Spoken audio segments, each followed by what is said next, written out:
Okay, greetings, brothers and sisters. Sunday, August 24th here. I'm up a little bit early today. So this came out. I was watching the news last night, and she says something here which kind of sums up this whole 6 hour process she went through. This whole point of it, right? Which is to make this sound like a nothing burger, to make it sound like it's, um, overblown, and therefore crapping all over all the people that cared about this. And, I feel like the majority of people who care about this, it's their own stuff. It's not really caring about the victims.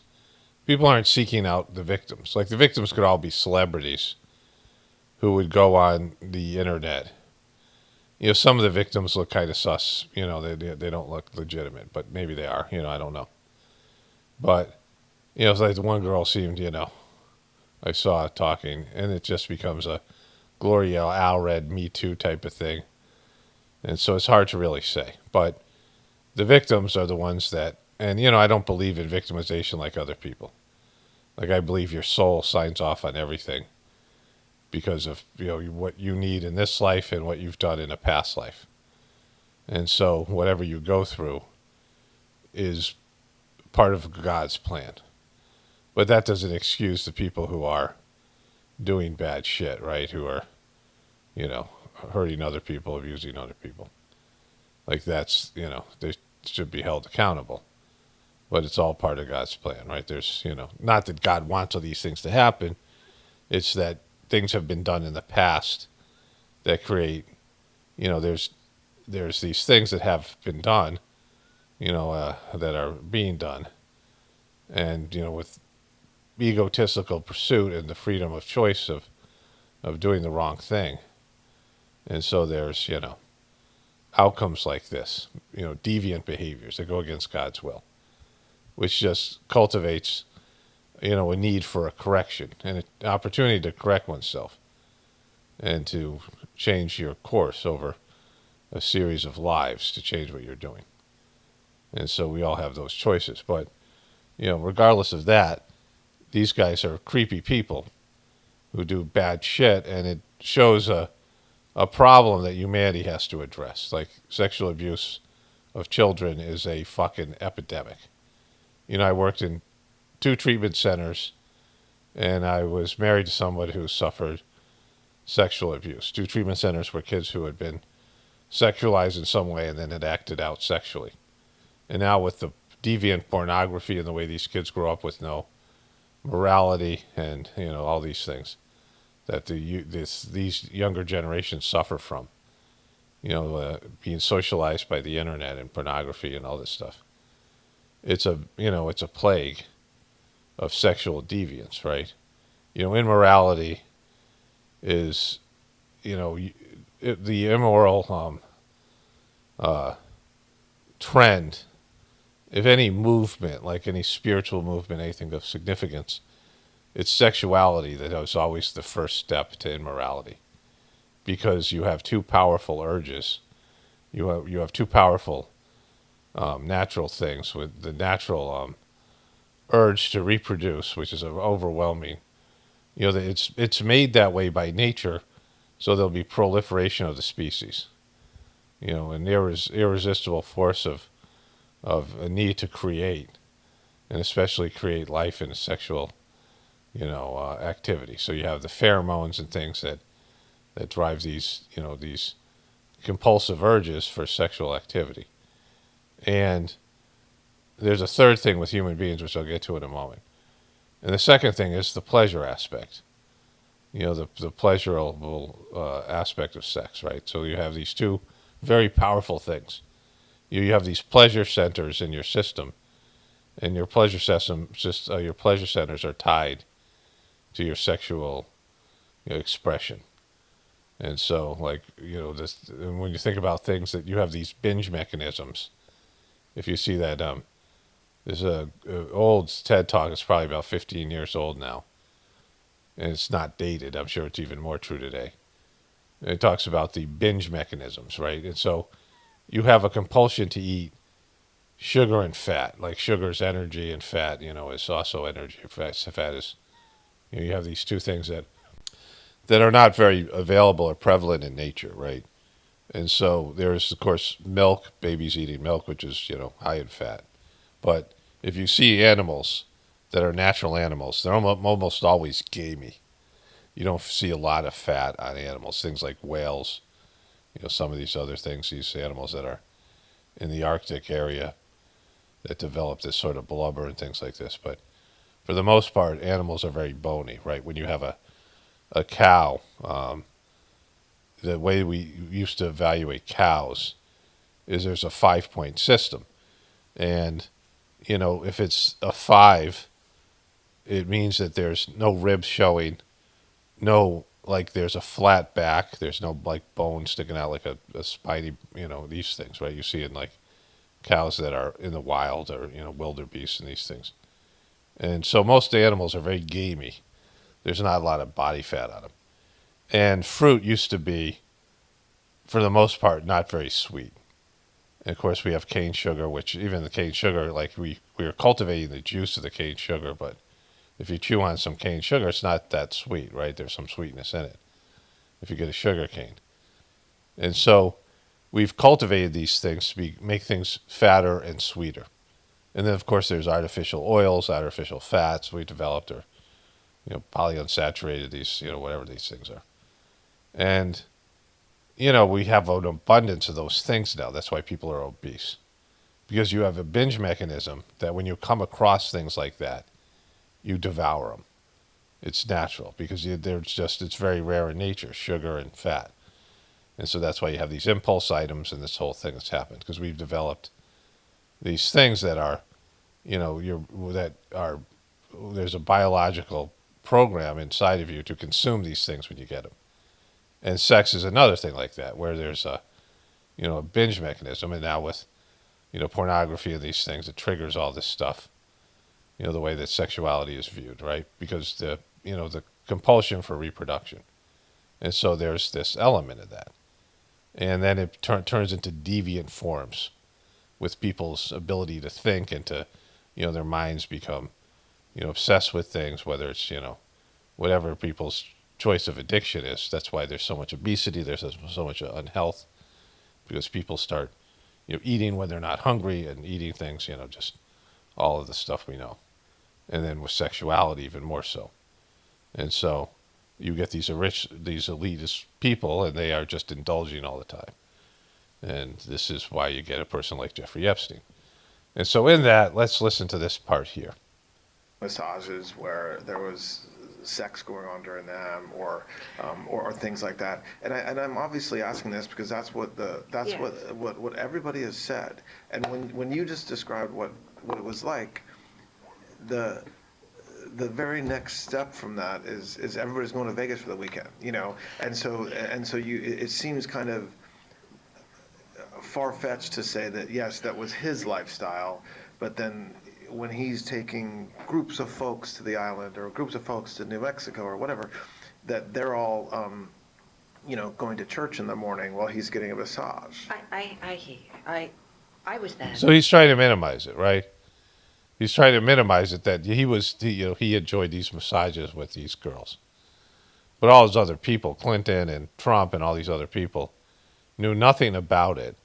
And they were just going to Vegas. They were just traveling on the plane, going to the island, being on the beach, going to church, praying, being God-fearing people. There was one perv. It was Jeffrey Epstein. No lists, no clients, no blackmail, no Mossad, none of these other things. And you're talking about very substantial people. And you are extrapolating because the narrative that started in, by the way, not until 2009 is when it really started. So that narrative that was created and then built upon, and it just mushroomed into what, basically this is like a Salem witch trial. People have gone lost their minds for this thing. So she's saying people have lost their minds. It's like a witch trial, which is what Trump always says.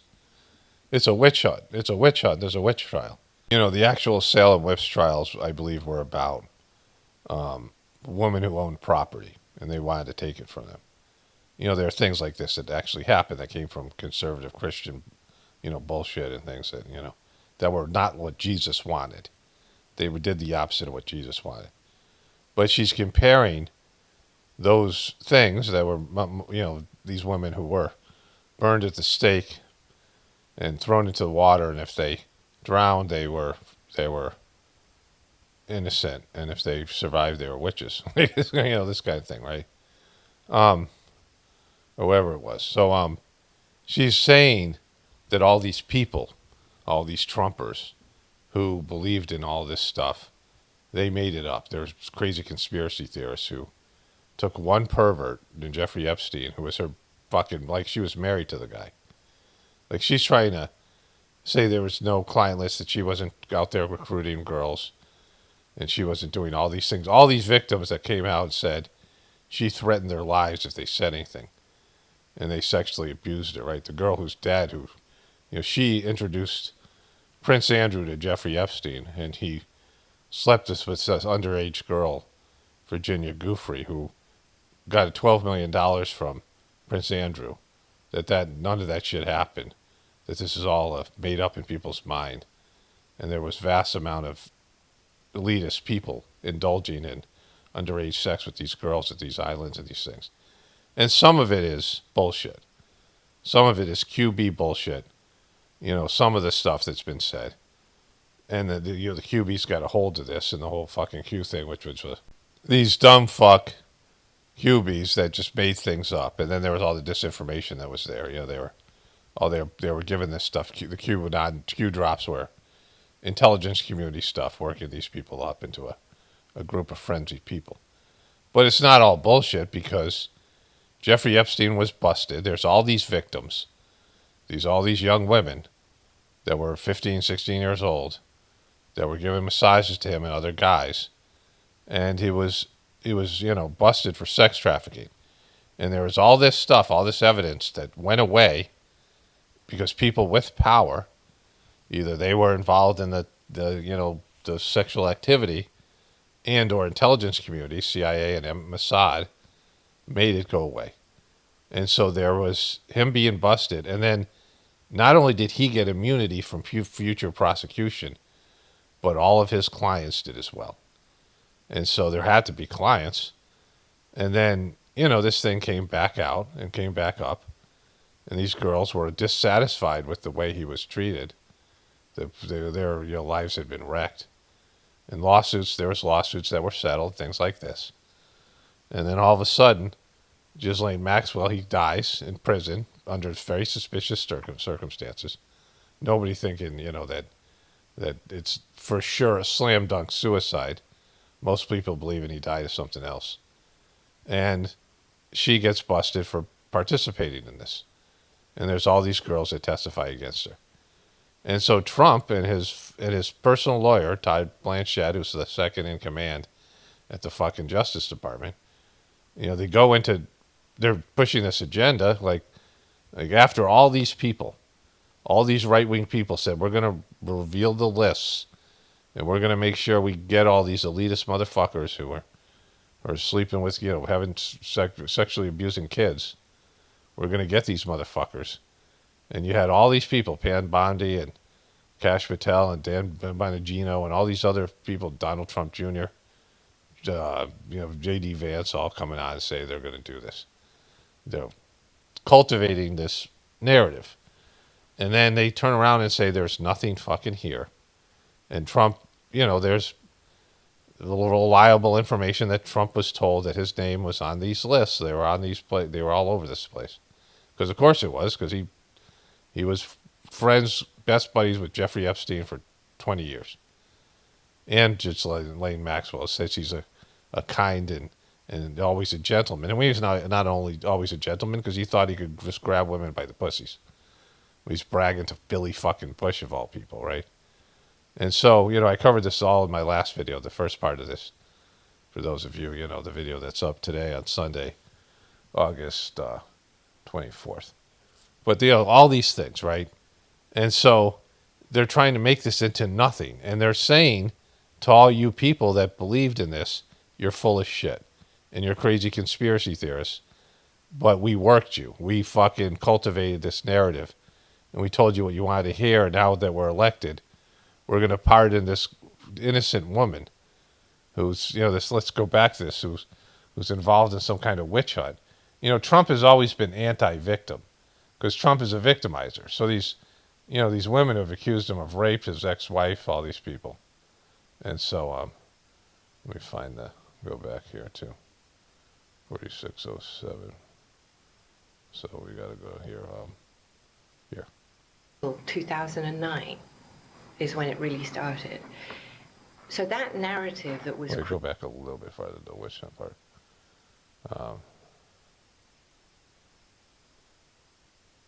You just described what it was like. The very next step from that is everybody's going to Vegas for the weekend, and so it seems kind of far-fetched to say that yes, that was his lifestyle, but then when he's taking groups of folks to the island or groups of folks to New Mexico or whatever, that they're all going to church in the morning while he's getting a massage. I hear you. I was there though, and yeah. And you're talking about very substantial people, and you are extrapolating because the narrative that started in, by the way, not until 2009 is when it really started. So that narrative that was created and then built upon and it just mushroomed into what, basically this is like a Salem witch trial. People gone lost their minds for this thing. I understand that, but the issue... You lost your minds because you're crazy. If you believe in all this stuff, you lost your minds. Like it's your fault. You're crazy.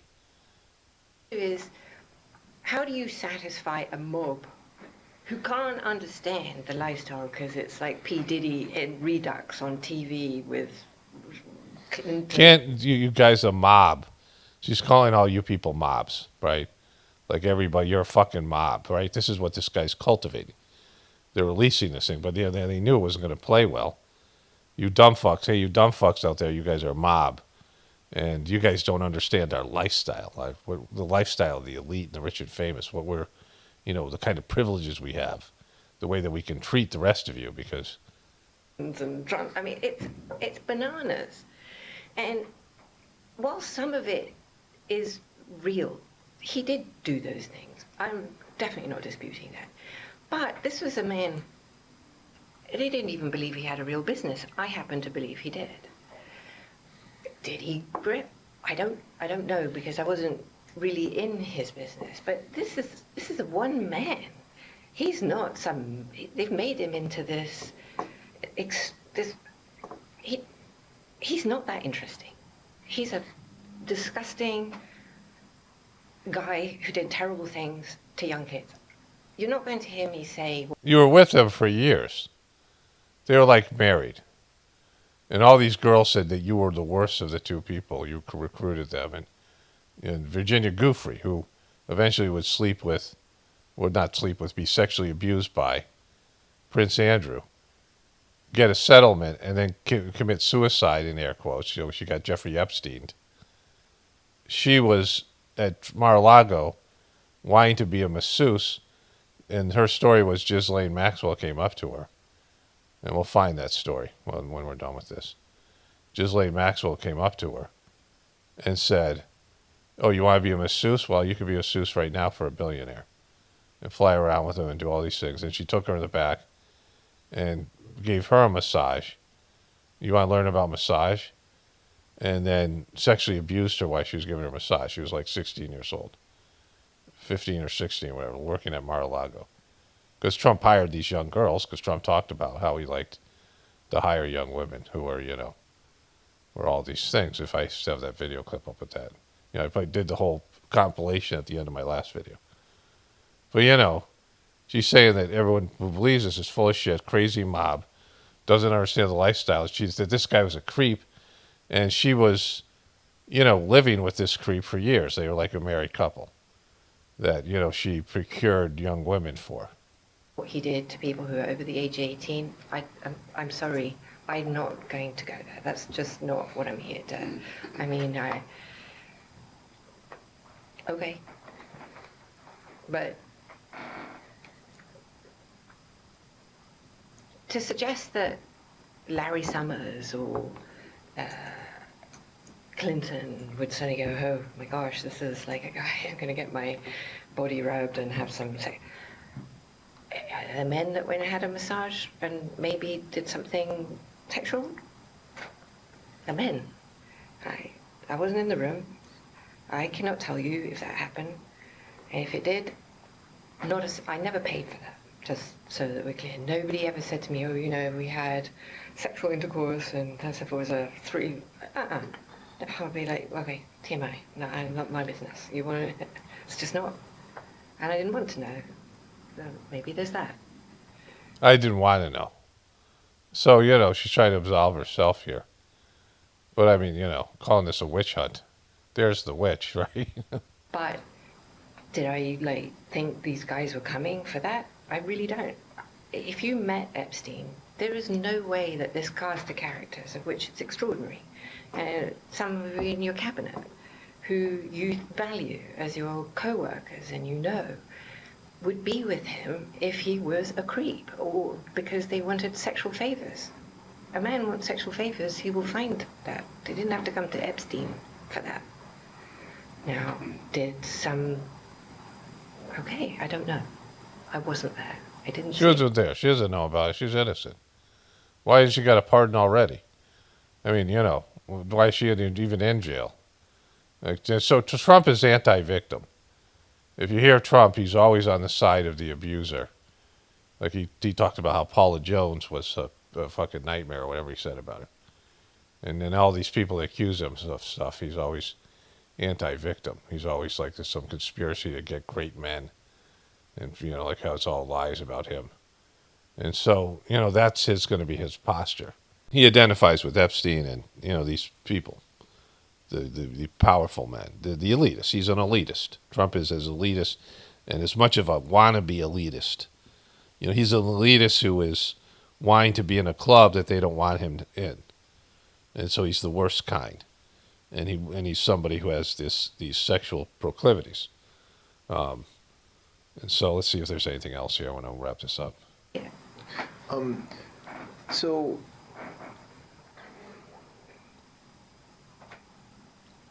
when's the last time you think you were with Mr. Epstein when he got a massage?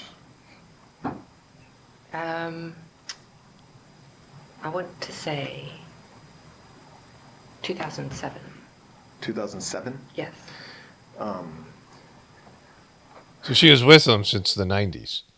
And she's talking about him being this creep and not an interesting guy.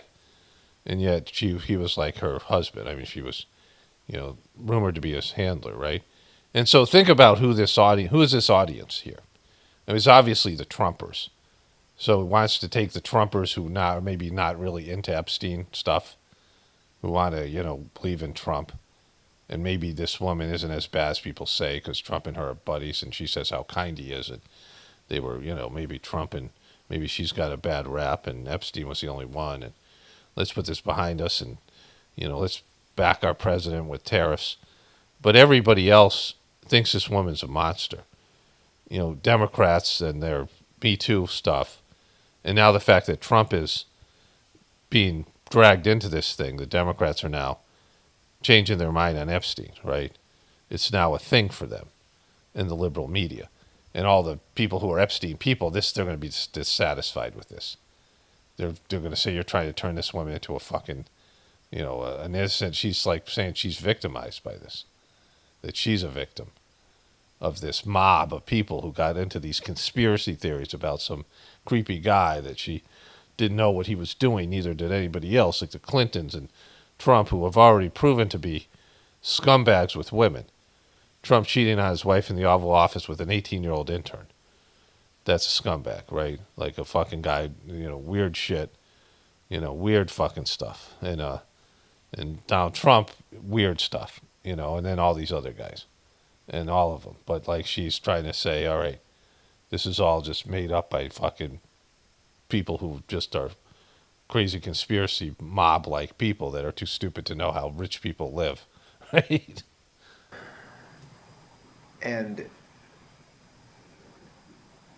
the frequency at that point, so 2007, is that when it was at its peak, would you say?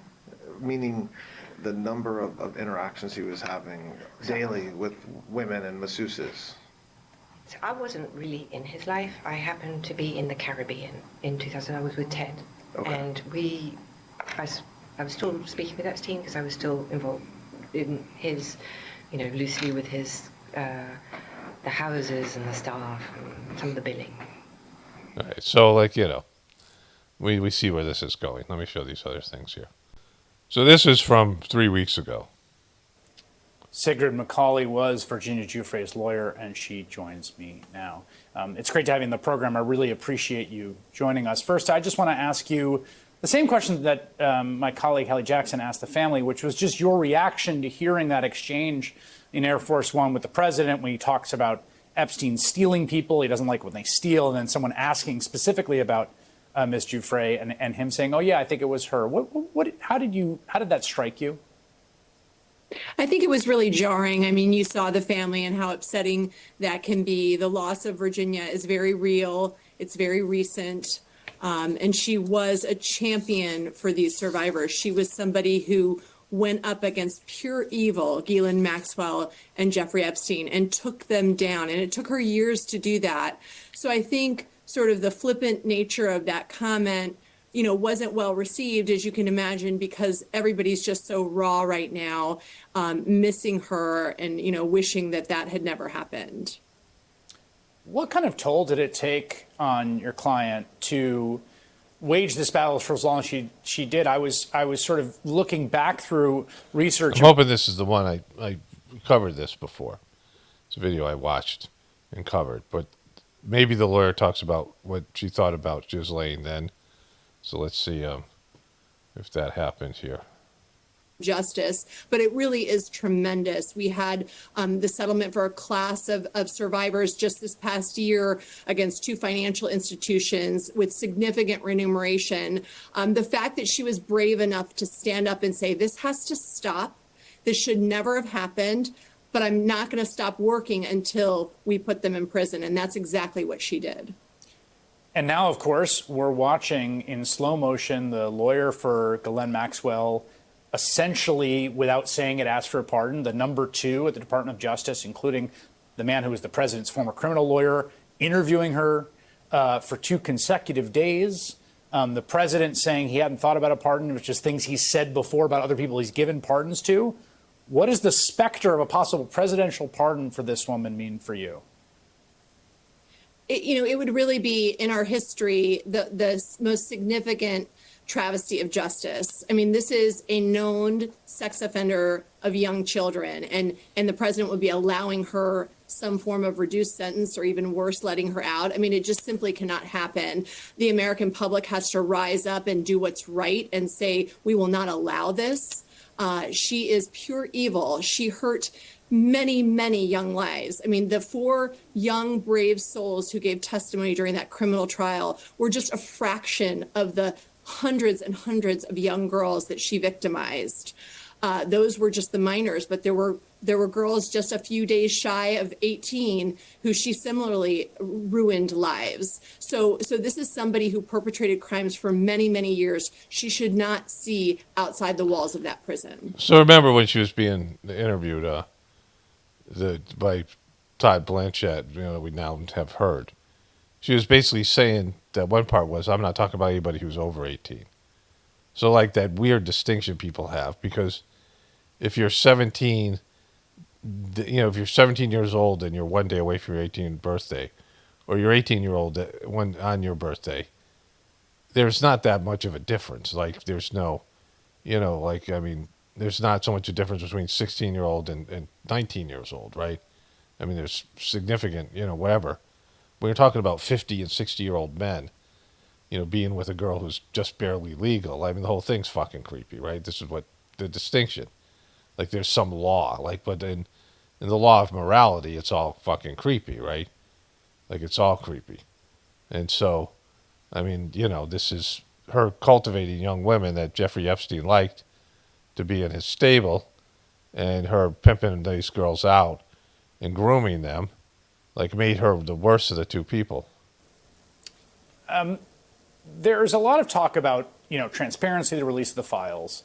A lot of back and forth, I think, understandably about. Okay, so let me go forward to see if this is the one where she talks about what Virginia Giuffre thought about Ghislaine Maxwell. So I came across some of Virginia Giuffre's testimony, and it sounded more legitimate than some of these other things I've heard. Like, she sounds like, hers was believable. And that Jeffrey Epstein was like a sexual deviant, that they had to satisfy him and, like, but live like a weird family kind of life. And but here's the audio about Ghislaine recruited her at Mar-a-Lago. Ghislaine Maxwell approached me at the spa area. She was like this really bright Mary Poppins kind of a figure, and she said, "Oh, you're reading a book on massage therapy." And, we started talking. So this is her about being recruited at Mar-a-Lago. And this testimony has been out there for a long time. And not only she said this, but other people, her lawyer, her family, other victims who talked to her, they repeated her story here. So Trump was like, I think she was recruited out of Mar-a-Lago. Like, why wouldn't he be briefed, right? This shows Trump's lack of curiosity, but something where he's involved in it as much as he's involved with Epstein. Like, it's just this is like real fucked up stuff, is what I'm talking about, right? Where Trump is, knee deep in this thing, and he would hear this about Ghislaine Maxwell and realize this woman's story, her being recruited at his club, which ties him to this pedo, ties him to the, she received a $12 million pound settlement that Prince Andrew donated to her charity to help abused girls. And that was, so I mean, this is substantial money being exchanged, and a member of the royal family. And Trump couldn't listen to her testimony, right, about something that happened at her club. And Ghislaine Maxwell coming across as a Mary Poppins, like some delightful English lady who's grooming girls to teach them how to, masturbate and give oral sex to Jeffrey Epstein, which she talks about quite a bit in her testimony. She goes, "Oh, you know what? I know this guy. There's an opportunity, actually. If you want to become a real massage therapist, we can get you trained. You can come for the interview tonight. And if he likes you, then you'll be a real masseuse. And you'll get to see the world." So here's a little bit more of her testimony from 6 years ago. Jeffrey what he wants. A lot of this training came from Ghislaine herself. And being a woman, it kind of surprises you that a woman could actually let stuff like that happen, but not only let it happen, but to groom you into doing it. And then there's Jeffrey who's telling you, I want it this way, no, go slower, and don't do that, and do this. So, Ghislaine Maxwell trained me to do things they want, including sexual activities, use of sexual toys, training with New York and Florida as Epstein's mansion. It was basically every day. It was like going to school. I also had to have sex with Epstein many times. And so, she's saying that she groomed her in this stuff, right? These girls, a lot of them said this. And Ghislaine is saying that, no, you guys just made this shit up. It's a witch hunt, right? And so these are, this girl who's now dead and got a settlement from Prince Andrew, one of the key figures here. So there's this as well here. Children. I escaped. So I'll go back a little bit. And to pick up a girl for Epstein. Instead, she fell in love and moved to Australia, where she and her husband It lived. said that she was going to get a massage course in Thailand and then come back with another young girl for Jeffrey Epstein. Their 3 children. I escaped. I called Jeffrey to let him know that I was not coming back and I was not bringing the little Thai girl back. And he said, you know what? Have a nice life, and hung up the phone. And that was it. And I thought, I'm off the hook, I'm off the chain, I can go, I can live free. 2007, I was pregnant with my middle son. And I get a phone call from Ghislaine one day in Australia. I'm in Australia. I was like, how the hell did she just find me? Like, I've been out of their life for so long. What's going on? She's like, have you talked to anybody? have you told anybody what's happened? Like, you know, have you reported us or anything? And I said, no, I haven't spoken to anybody. Okay, good, you stay like that, you stay quiet. The next day, Jeffrey calls me with his lawyer on the phone, and he asks me the same questions. Have you talked to anybody? Are you going to report? All right, so this starts off with Me? Are you going to talk to anybody? And I'm like, where is this all coming from? Like, what is going on? The next day, I get another phone call. And this time, it's from an FBI agent. Like, hi, I'm blah, blah, blah from the FBI. Have you given Jeffrey Epstein a blowjob? Did you? So there's this part here. I was young, I was scared, I knew these people were powerful. I didn't know what would happen if I said no. I didn't know what would happen if I reported them. That 16-year-old girl just let it happen. And that was how I got into the abuse with Jeffrey and Ghislaine. Virginia Roberts was working in the spa at Donald Trump's Mar-a-Lago club in Palm Beach when British socialite Ghislaine Maxwell introduced her to multimillionaire. Okay, so we know this, you know, this is the stuff that happened. She had talked about how Ghislaine gave her a massage and, you know, touched her sexually. And I don't know where that is. I saw this in some other, you know, and I'm not going to find it here, but it's there. But we get the idea. You know, you get the idea. This is just her story and any other girl's story about how Ghislaine was a part of this whole thing, right? Like, she was the central figure.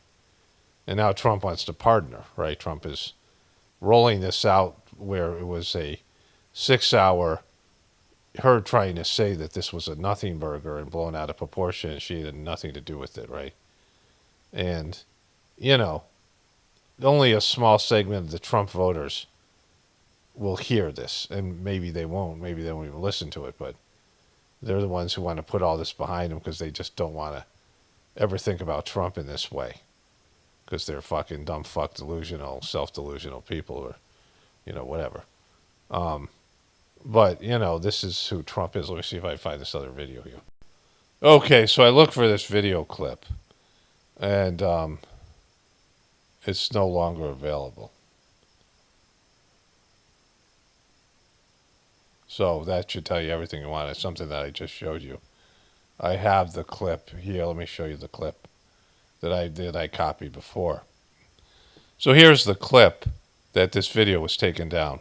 And as a perv, his issues with women, Monica Lewinsky, and these other things, right? How he didn't do it right. Like his...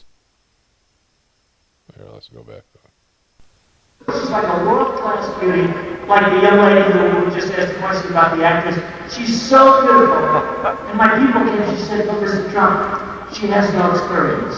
So I interviewed her anyway, because she was so good. And I said, let me ask you, do you have any experience? She goes, no, sir. I said, when can you start? So that's him admitting that he hired a young girl who didn't have any qualifications just because she was pretty, right? You know, like just young, you know, this is her. Who was 17 or 18 applying. So this is a, you know, just illegal or barely legal. And, you know, it's 18 is legal, or 17 might be legal for consent in some states, but let me move forward here. Can't see it. Start. You can work in my plan anytime. See, now, she worked in my plan, that's like a death wish for me, right? That's like an alcoholic. I have many friends here, wonderful people, they're alcoholics. You put scotch in front of them. It's like, this would be my form of alcoholism. So this is Trump admitting to, like, he's saying that this is like putting alcohol in front of him. Now, we already know that he thinks he can just walk up to women and grab them by the pussy. Right, so let's say, you know, I don't want to get into too much of what I said here because I just replayed the compilation. It's like putting, he would hire these, anyway, so he would hire these young girls and then he would be tempted to sleep with them. Like an alcoholic would be tempted to take a drink. And so, you know, this is what we're dealing with here. And... well, not we're dealing with, but that's what's being dealt with by these young girls and this whole thing that happened with the Epstein debacle and Ghislaine Maxwell and this elitist group of people who think that these other people, the mob, as Ghislaine called it, people who are in the mob can be treated like this, especially the young women in this case, and they're just there to, service these rich and powerful men. So weirdly enough, this came up where Joe Rogan's talking about Jeffrey Epstein working for Mossad and blackmailing these elitist people. You gotta think, man, if a guy like that is running these kind of parties with all these rich and powerful people, how many different worldwide decisions can be manipulated because of these people and the compromises you have on them? Right. It's really a brilliant thing to do. Yeah. Really a brilliant thing to do. Like, I saw this clip and I used it some time ago and it came up. Again, YouTube recommended it. And I was thinking about him saying, what a brilliant thing to do. He's talking about Mossad in Israel. Like, he ended up making excuses for Israel here a couple of times. But why is that brilliant? See, the thing is, there are things that violate divine law and things you shouldn't do. And if you're crafty and you're a sociopath and you learn to do these things and you figure out a way to not get immediate divine response in terms of consequences, where people in the village come out and put you in the middle of the fucking circle and stone you until you die, like something like that, right? Where they find out what a creep you are and they just eliminate you immediately. Like, there are times that would happen. But now you live in different times where evil runs amok. But just because you get away with it for 20 years or even your entire life doesn't mean it's not going to come back around to you. It's not brilliant. Doing shit like what Israel's doing, this is things that, this specific group of people does stuff like this. And then, again, I'm not talking about in a prejudicial way, in some way where I have some problem with Jewish people. And, in fact, the preceptor who started me was Jewish. The preceptor who started me doing Sizemore system. One of my favorite people, right? And I grew up I went to my friend's bar mitzvah when I was a kid, right? Things like this. So I had, I grew up with a, positive association with Jewish people, a lot of Jewish people in my town. Like 40% of my town was like Jewish, West Hartford, Connecticut. And I knew, a lot of Jewish kids and hung out with them. And so one of my friends who still calls me is Jewish, right? He listens to the show, occasionally. But he was the guy who started a basketball. We created a YMCA basketball team. We went around, got a sponsor, and we played in the Y when I was in college. And he's one of the few people from my past that contacts me fairly, regularly, a couple times a year.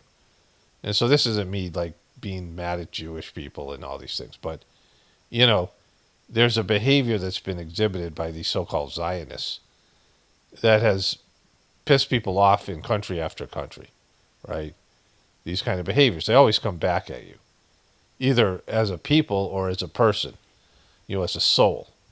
And so he's saying it's brilliant to do these things. It's not brilliant because it's like, creating a scam and committing a crime and getting away with the crime temporarily, but you don't get away with shit.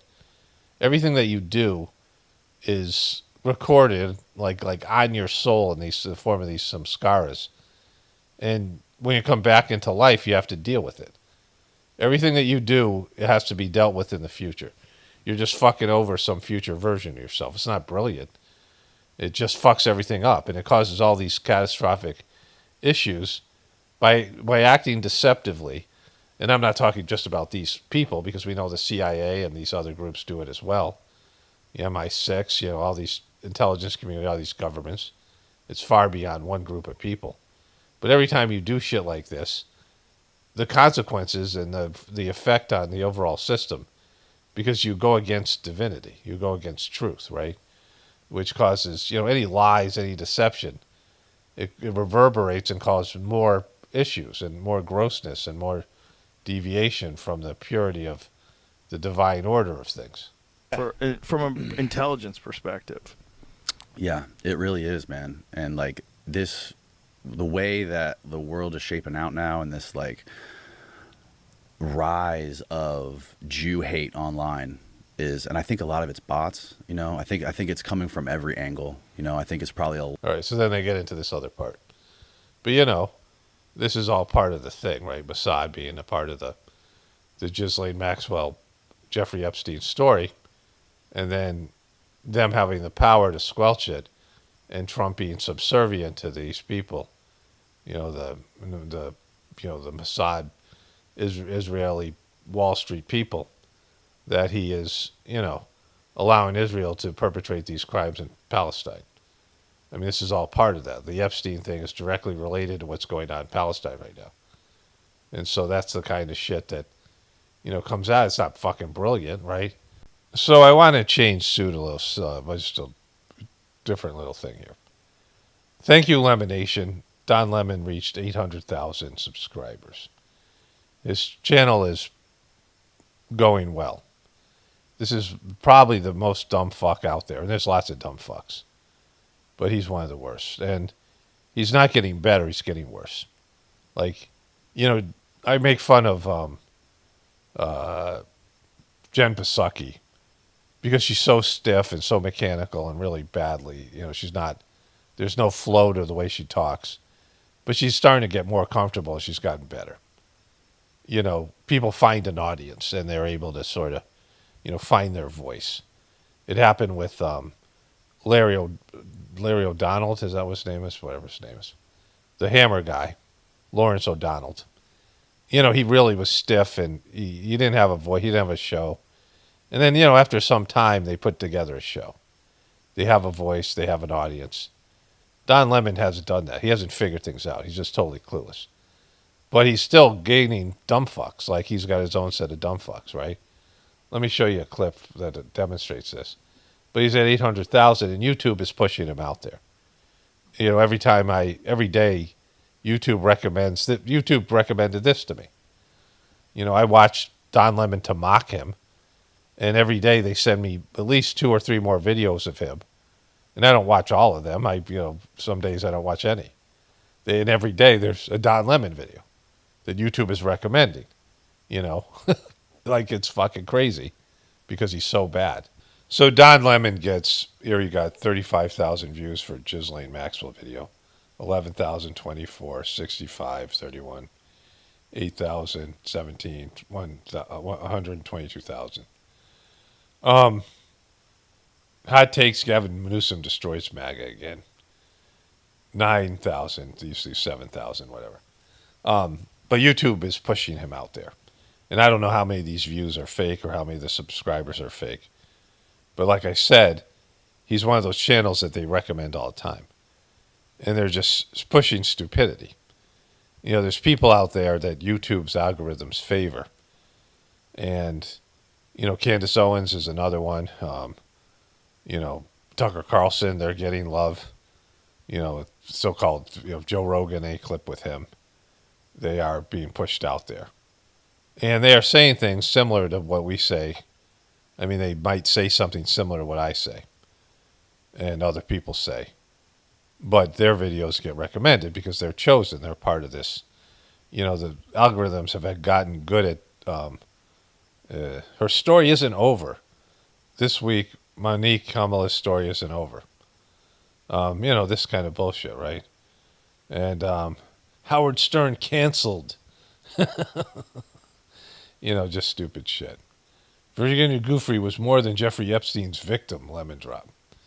All right, so, and all of a sudden he cares about Jeffrey Epstein. And didn't. Like, he could have done, he never covered this in CNN. He never did, right? Only if there was something related to Donald Trump, and there wasn't at that point. And they were told to stand down because CNN is, this is CIA news. MSNBC and CNN and Fox have connections to the intelligence community, and they're told what to say and what not to say. I covered this whole clip of Don Lemon, horrible coverage of the Laura Loomer, Marjorie Taylor Greene feud. And this is like a short piece here. Here's Marjorie Taylor Greene slamming Laura Loomer and calling her a liar. Watch this. Laura Loomer is another one that has relentless attacked me. Pause, Many please. other American. Oh my God, this relentless. Is that even a word? I mean, he loves the poor. Wait, you think it might be a word? Is that even a word? Well, if you wouldn't be laughing if it was a word. She meant relentless, and she mispronounced it. Because she's a dumb fuck. Marjorie Taylor Greene is a dumb fuck. And she's a senator, she's a congresswoman, so that's concerning. And there's a lot of dumb fucks there. Laura Boebert, she's also a dumb fuck. AOC's a dumb fuck. You know, and I sometimes I mean dumb fuck like you're being stupid. Like you're young and stupid, or you're just you're being a dumb fuck. Or sometimes it's because you're a dumb fuck. Like you're functioning to the maximum of your capability, and your capability is that of a dumb fuck, right? And she is smarter than him. As dumb as Marjorie Taylor Greene is, Don Lemon, and when I mean dumb fuck with Lemon, I mean the guy is his consciousness. He's dumb. His brain is not a good brain. Like his mind, whatever this, there's the manus, the field of the mind in your subtle bodies, right? There's the chit consciousness, and man, you have these subtle bodies that make up your consciousness as a human being. You have your soul, which is the causal body for your existence, but your soul doesn't have the capacity for thought. So you create these fields of activity, for your mind goes into your brain, is connected to your brain, the manus. It's an energetic field. Your mind is part of your subtle body is your soul, part of your etheric self. And, his consciousness is so dim. He's dim-witted, right? And he doesn't have much of a capacity mentally. And he's stupid. But then there's this part. Educated. It's obvious. I mean, come on. Marjorie Taylor Greene, not the sharpest knife in the drawer. Not the sharpest bowling ball in the alley. I know that doesn't make sense, but that's why I'm saying it.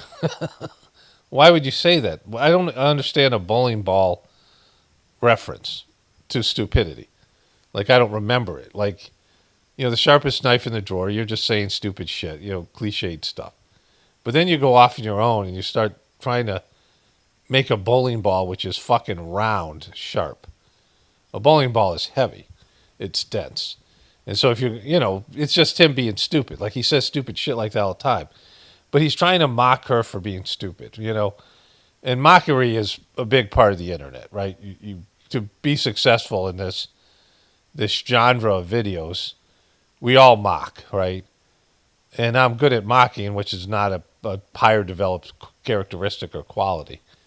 But somehow I come off as being meaner because these guys are so bad at it, right? They're just stupid. People trying to mock people. My mockery it was truthful, right? That's like really stupid, right? But this is the kind of guy that's getting pushed out there by the algorithms because they want to dumb everybody down, right? They want to take sophisticated explanations, subtle explanations of what's going on in the world, and the truth community, the idea of some sort of, conspiracy of idiocracy that's happening. And they want to get rid of that. They want to get rid of people who can make sense, who can articulate things, especially with the divinity. I mean, I don't know if the algorithms specifically target me because of my talk about divinity. I don't know. I don't know what their thing is. But I know the powers of be don't want that because that's what they've always not wanted. That's why the first thing they do is they go after your religion and they dumb it down and they make it stupid and they get rid of the sophisticated teachings like Jesus' teachings of the kingdom of heaven is within. And so that you get just dopes and you get Christian dopes like Marjorie Taylor Greene, and he claims to be a Christian in his fucking, really stupid way. But they want to dumb everything down and make it goofy. They want to make the truth goofy. They want to make the truth, ridiculous. And so even people who are beginning to tell the truth about the official story, they want to handle those people and have them be like foolish, have them be clowns. And so that's why they push clowns like this and clowns like this, right? This is why these people have, whenever they say something, especially when it's stupid, they push that narrative out there. And that's what the AI is doing right now. They're using artificial intelligence to push out stupid content and bad content. My channel's dying a slow death here. This is going to be a voiceover that's going to go on the Journey series as well, so I want to give some context to this. So I was just covering in this video that's going to be up on Monday, August 25th. I was covering about how Ghislaine Maxwell said that this thing that happened with her and Jeffrey Epstein was a witch hunt and a nothing burger and blown out of proportion by crazy people. And then all the evidence to support how that's totally not true. And then I talked about Don Lemon's reaching 800,000 and him being one of the dumbest motherfuckers out there, right? Like just batshit crazy dumb stuff. And so my channel's dying a slow death. And I don't think there's anybody that saw my channel recently, some person, and said this guy's channel is a threat, right? Like I don't think anybody would see what I say here and say that what I do here is a threat and that it needs to be suppressed. And that it's very specific to me and my channel. It's just the way they've structured the system, right? So they've structured the system to take good, intelligent content that could help people. Like one of the things is I was searching for this Virginia Giuffre. Her lawyer described her encounter with Ghislaine Maxwell. And it's a video I watched 3 weeks ago, and I can't find it. And there's videos like that just disappear, and it's mainstream media. It's not even stuff that's being suppressed. It's mainstream media. There's mainstream media videos I can't find, and they're still up on YouTube. And no matter what I do to search, and involving ChatGPT, they just disappear. Like now, everything is about Ghislaine Maxwell's testimony, and they are, and there was a Trump video of Trump asking, telling a story of hiring a 16 or 17-year-old girl because how pretty she was, and saying how it was like for him being around alcoholism, which I covered, in this video. And that has been, removed, and the channel's been deleted from the internet. So, they have a way of getting rid of intelligent content that can help people, or just, more authentic content that's based in truth more than other stuff. And they've structured the internet now to get rid of that stuff, independent voices, and then focused on dumb fuck stuff and things that are easily disputed, things that are more adversarial in nature, that creates more of the left-right paradigm. And you can see it across the board. Like they now have the ability, there's so much content out there, and they just bury your content now. If it's anything of a nature of something that's actually quality. Like they bury quality content. And you can find it, but it's hard to do.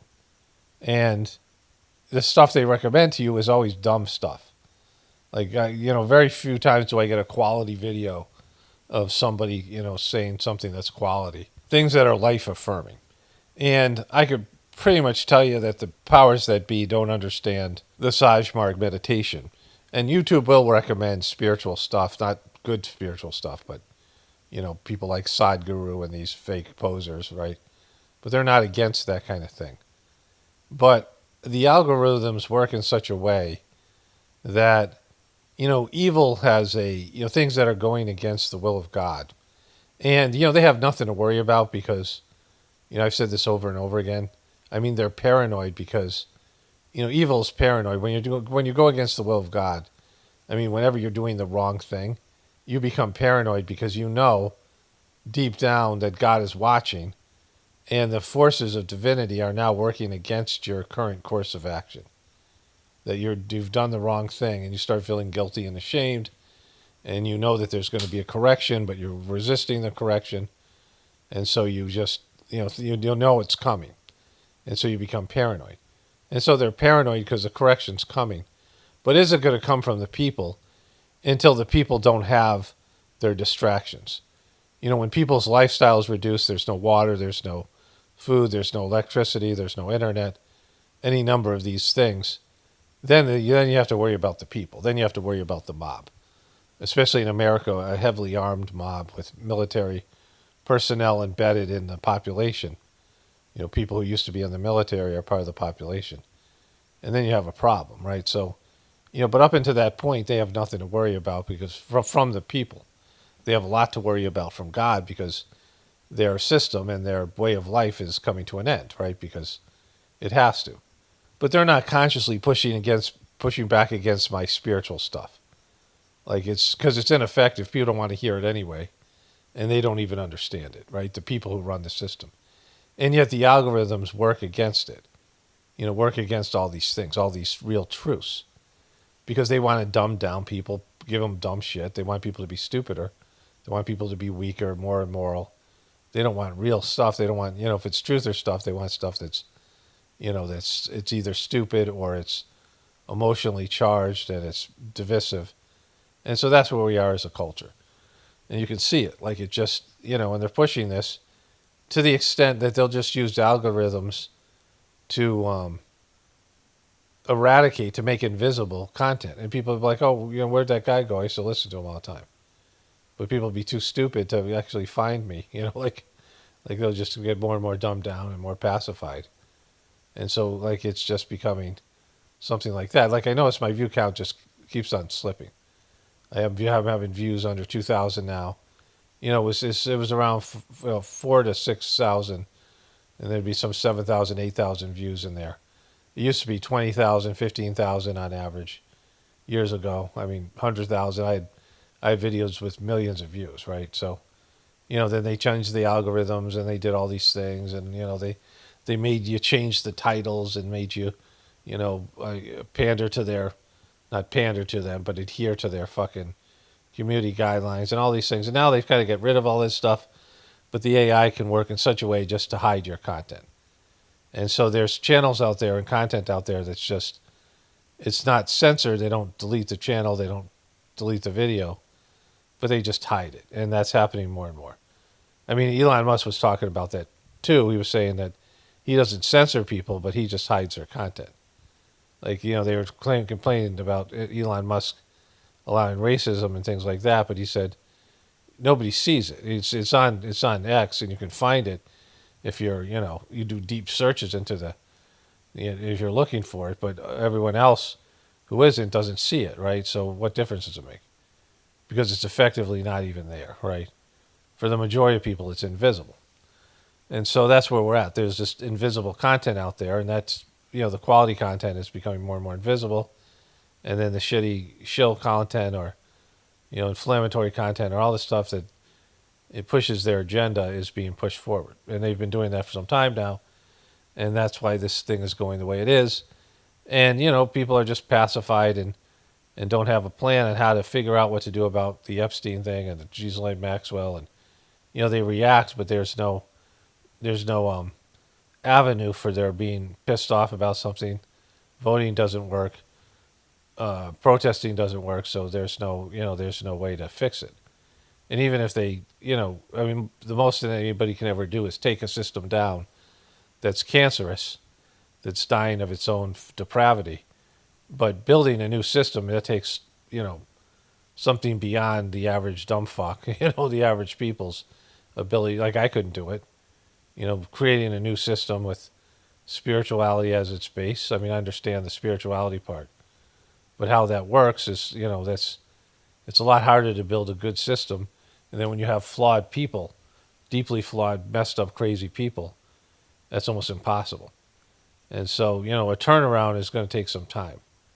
It's going to take a, you know, a rebirth of a higher level of consciousness and a desire for people to redeem themselves in a reduced population world that, you know, the consequences are there that no one's denying. And then everyone's like, all right, we got to do better this time. And then people are motivated and, you know, then maybe something can happen. Anyways, let me wrap this one up here. Only spirituality will save this world. It's Paul Romano, definitely pointing for the apocalypse. And the ascension, everyone have a blessed day and be grateful.